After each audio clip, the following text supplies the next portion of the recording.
નમસ્તે. બારપરા પ્રજાપતિ સમાજ, સગા સ્નેહીજનો, બહારથી પધારેલા મહેમાનશ્રીઓ તથા કરશનપુરા ગામમાંથી પધારેલા ગ્રામજનો, સૌને મારા નવા વર્ષના સાલ મુબારક.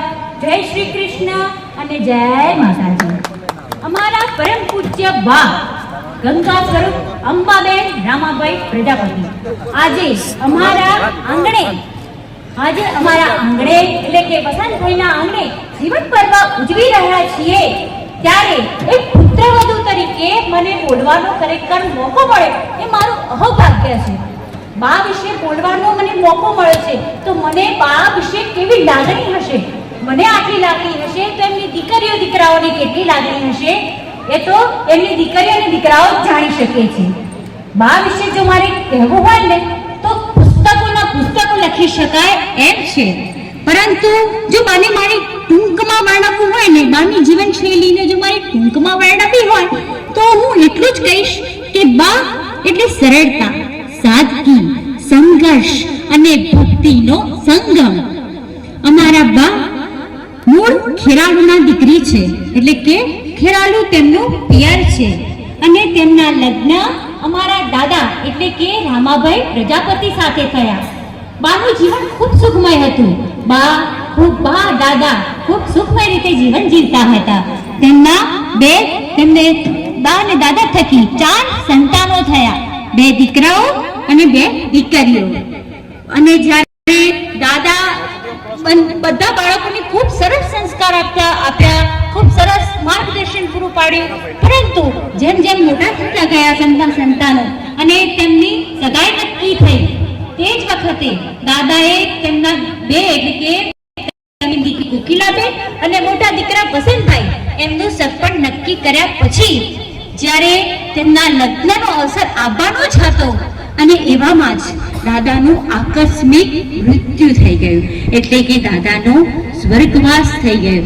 દાદા દેહાંત પામ્યા અને એ જ વખતે બાના માથે કેટલી બધી જવાબદારી આવી ગઈ.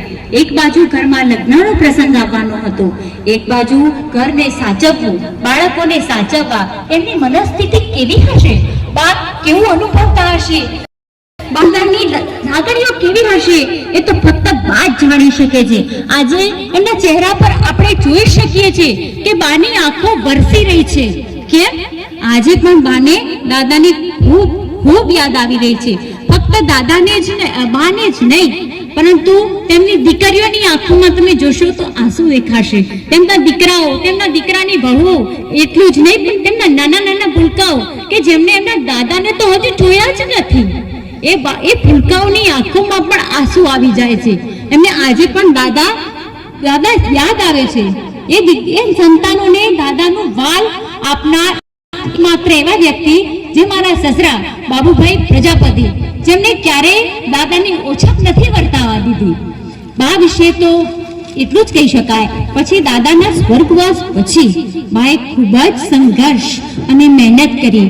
4 બાળકોને ભણાવ્યા, ગણાવ્યા, સારા સંસ્કારોનું સિંચન કર્યું, તેમના લગ્ન કરાવ્યા અને પોતાનાથી બની શકે એટલું દીકરીઓને આપ્યું પણ અને દીકરાઓને પણ સારા સંસ્કાર તો આપ્યા જ, પરંતુ જીવનનું ઘડતર કેવી રીતે કરી શકાય એની પણ માહિતી આપી. પરંતુ આટલું બધું કરવું એક બા તરીકે, એક લેડીઝ તરીકે ખૂબ કપરું છે અને એકલી વ્યક્તિ આટલું બધું તો ન જ કરી શકે. પરંતુ ના દીકરાઓ વસંતભાઈને એમને ઈટ માટીનો ધંધો એટલે કે ઈટવાડાનો ધંધો શીખવ્યો. કેવી રીતે કાચો માલ પૂરો પાડવો, ક્યાંથી લાવવો, કોને વેચવો, કેવી રીતે કોની સાથે કેવો વ્યવહાર કરવો, પૈસાની લેણ દેણ, આ બધું જ મારા સસરાએ તેને આંગળી પકડીને જેમ આપણે બાળકને ચાલતા શીખવ્યા ને એવી રીતે શીખવ્યું છે. અને એમ કરતા કરતા જ્યારે તેમના દીકરાઓ હવે પોતાના પગ પર થયા ત્યારે આપણે જ્યારે બાળક ચાલતા શીખે છે તો આપણે એને છૂટું ચાલવા દઈએ છીએ. એવી રીતે મારા સસરાએ તેમને હાથ છોડી દીધો અને કહ્યું કે બેટા હવે તમારી જાતે જ આગળ વધો. અને એનું પરિણામ આ તમે જોઈ શકો છો સામે કે દાદાને પણ આંબી ગયા તેમના દીકરાઓ અને ખૂબ ખૂબ પ્રગતિ કરી જીવનમાં. અને બાને એટલા માટે બાને કદી એકલાપણું નથી લાગવા દીધું. બાને હંમેશા દાદાએ સંપૂર્ણપણે સહકાર આપ્યો. ફક્ત દાદા જ નહીં મારા સાસુ પણ એ પણ ખેરાલુના જ દીકરી છે. એટલે આમ જોવા જઈએ તો એ બંને બહેનો જ કહેવાય. એક ગામની હોય એટલે બંને બહેનો જ હોય. તો મારા સાસુએ પણ હંમેશા એમની પડખે રહ્યા છે અને તેમને સંપૂર્ણતઃ સાથ અને સહકાર આપ્યો છે. ભલે દેરાણી હતી પણ એને ક્યાંય એકલી નથી પડવા દીધી. અને બા આવા સંઘર્ષ અને આજે બાના આવા સંઘર્ષમય સાદગી ભર્યા અને ભક્તિભાવવાળા સ્વભાવને કારણે તેમના સંતાનોએ જીવનમાં ખૂબ જ પ્રગતિ કરી છે અને આજે તેમનો પરિવાર એ સંયુક્ત કુટુંબનું ઉદાહરણ પૂરું પાડે છે. આજે એમના સંસ્કારોને તો બીજું શું કહી શકીએ આપણે. આજે બંને ભાઈઓ અને તેમના સંતાનો બધા જ એક જ રસોડે જમે છે. અત્યારના સમયમાં આપણે જોઈ શકીએ છીએ કે બે ભાઈઓ હોય તો ખૂબ લડતા ઝઘડતા જોવા મળે છે, પરંતુ આજે તેમના ઘરમાં અમારે એમ કહી શકાય કે કરશનપુરા ગામની અંદર સૌથી સંયુક્ત કુટુંબ એમનું જ હશે એમ ચોક્કસથી કહી શકાય. અને તેમના બધા જ સભ્યો, ઘરના નાના મોટા બધા જ સભ્યો હળી મળીને સાથે જ રહે છે, સાથે જ રમે છે, સાથે જમે છે અને આનંદ કિલ્લલ કરે છે. અને મારે ક્યારેય એવું નથી લાગ્યું કે હું આ ઘરની વહુ છું. મને હંમેશા મને દીકરી જેવું જ રાખે છે. અને બા એટલે તો મારી માવડી. મારી બા ચોક્કસ છે, પણ મારી માવડીનું જ સ્વરૂપ મને દેખાય છે. આજે મારી માવડી તો હયાત નથી, પણ મને એની અંદર મારી માવડી જ દેખાય છે. આમ આજે તેમના સંતાનો તરીકે તેમના સંઘર્ષ, પ્રેમ, ત્યાગનું ઋણ ચૂકવવાનો મોકો અમને મળ્યો છે, અમને સંતાનોને મળ્યો છે. પરંતુ કહેવાય છે ને કે માનું ઋણ તો ક્યારેય ના ચૂકવી શકાય, કારણ કે માનું ઋણ ચૂકવવું કોઈના માટે શક્ય જ નથી.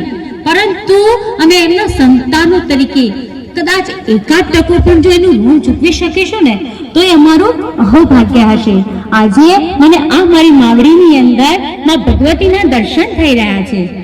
આજના બાના જીવન પર્વ પ્રસંગે હું તેમની પુત્રવધુ અમારા સમસ્ત જોઈતાભા પરિવાર તરફથી પ્રભુને એવી પ્રાર્થના કરું છું કે હે ઈશ્વર, હે પ્રભુ, અમારી બા જ્યાં સુધી જેટલું જીવે તેટલું સુખમય અને આનંદિત રીતે જીવે.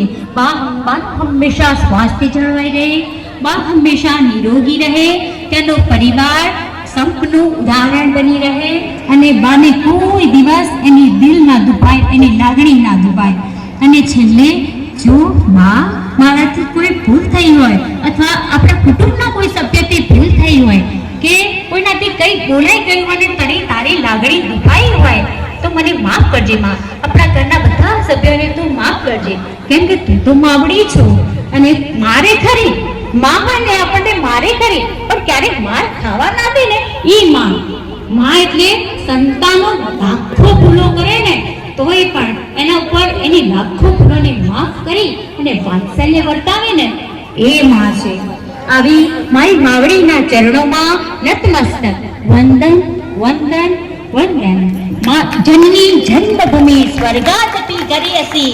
માતા અને માતૃભૂમિ, આપણે જ્યાં જન્મ લીધો છે તે સ્થળ આપણા માટે સ્વર્ગ કરતા પણ ચડિયાતું છે. એટલે આજે મારી માવડીને હું સ્વર્ગ કરતા પણ ચડિયાતી ગણું છું. જય માતાજી.